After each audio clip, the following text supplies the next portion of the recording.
Hello viewers, I'm Alan from VVV Gamer and I'm back again now with a copy of F1 2010. You can see behind me, so I'll be opening up the game and seeing how it all works over the next few days. I had a good chat today with Anthony Davidson. He showed me the ins and outs of the game, and actually he showed me just how good he is at it as well. The early videos certainly weren't representative of his skill.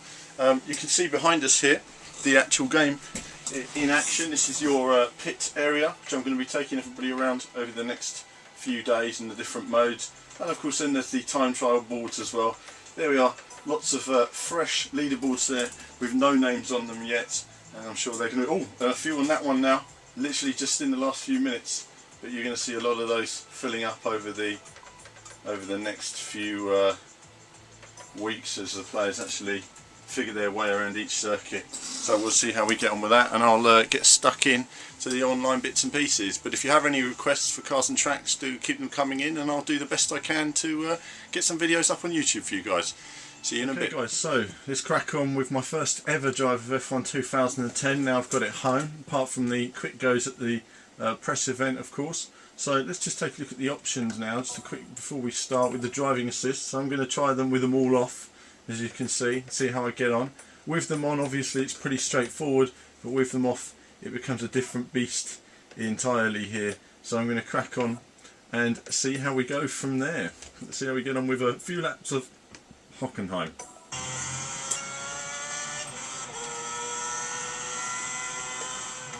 No idea, is this a fifth gear corner? Certainly looks like it.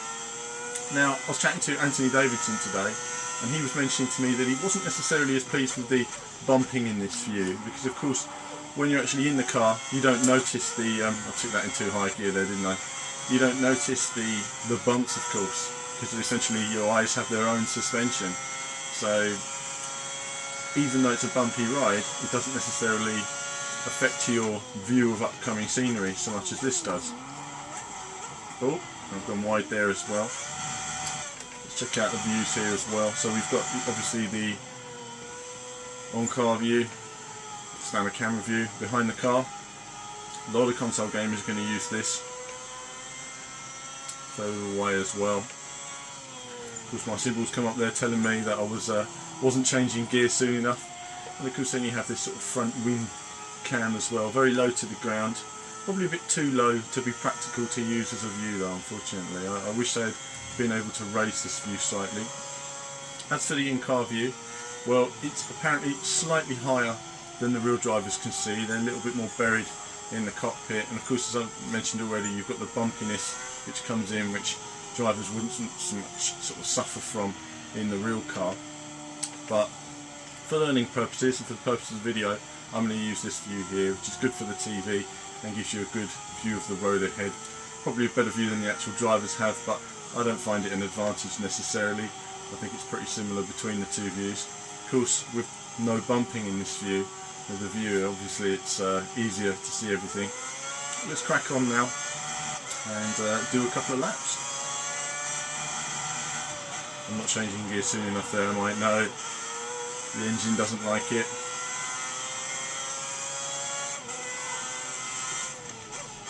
Now I don't quite know where to brake yet, so I'm going to have to find the braking point.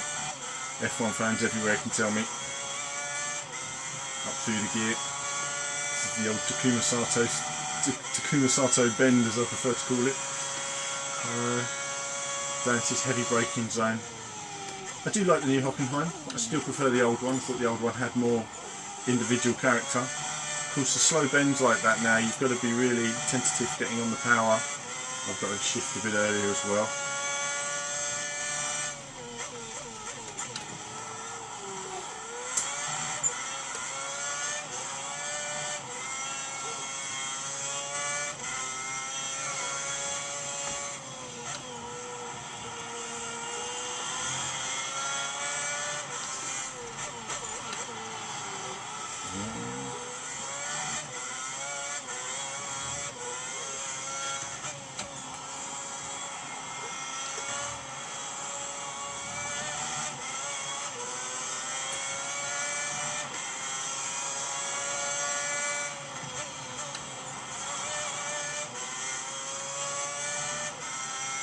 And I've unlocked my first achievement there as well, racing the ghost car.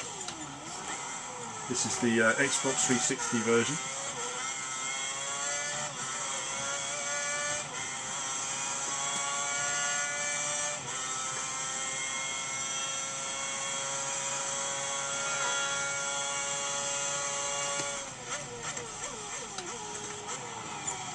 Slow there, I was a bit slow again, missing that apex.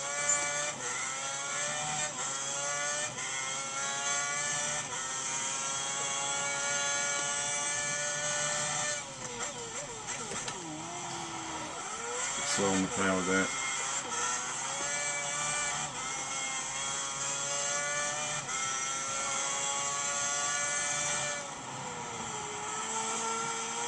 Wrong gear. Again, it's all these corners, you just got to learn how to take them right and hook them up and get in nice and early into them as well.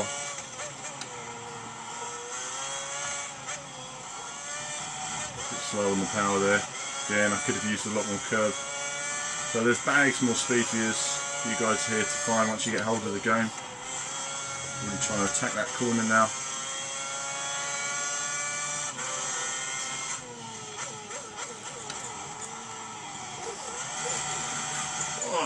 Got on the power a bit too early there.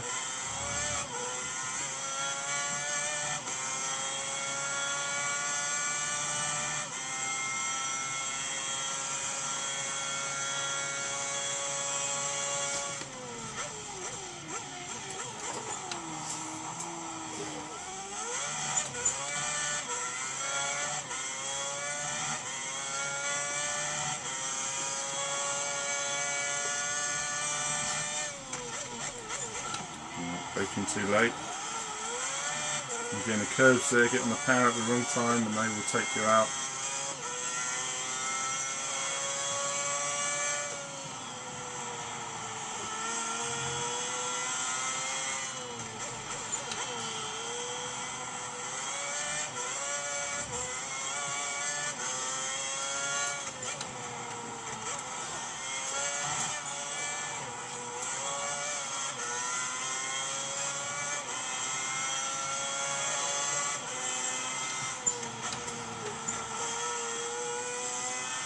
I don't know if that's a 5th or 6th gear corner at the moment.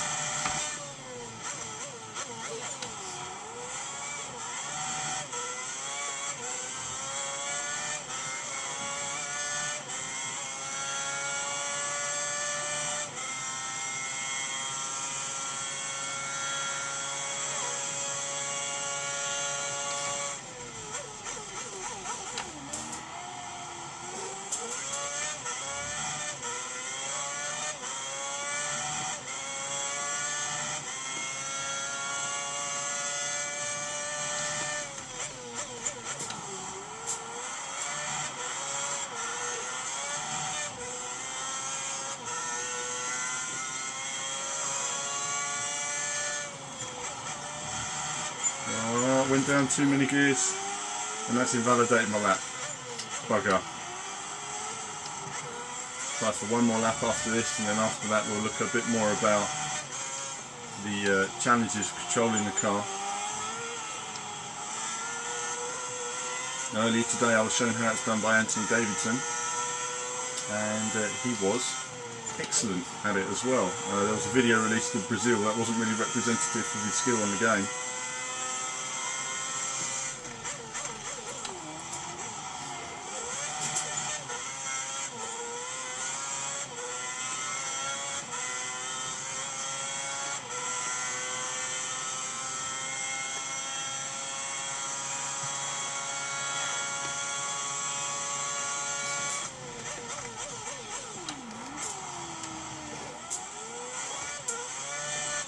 Fortunately this lap doesn't count, which is typical, as I hook up the apex.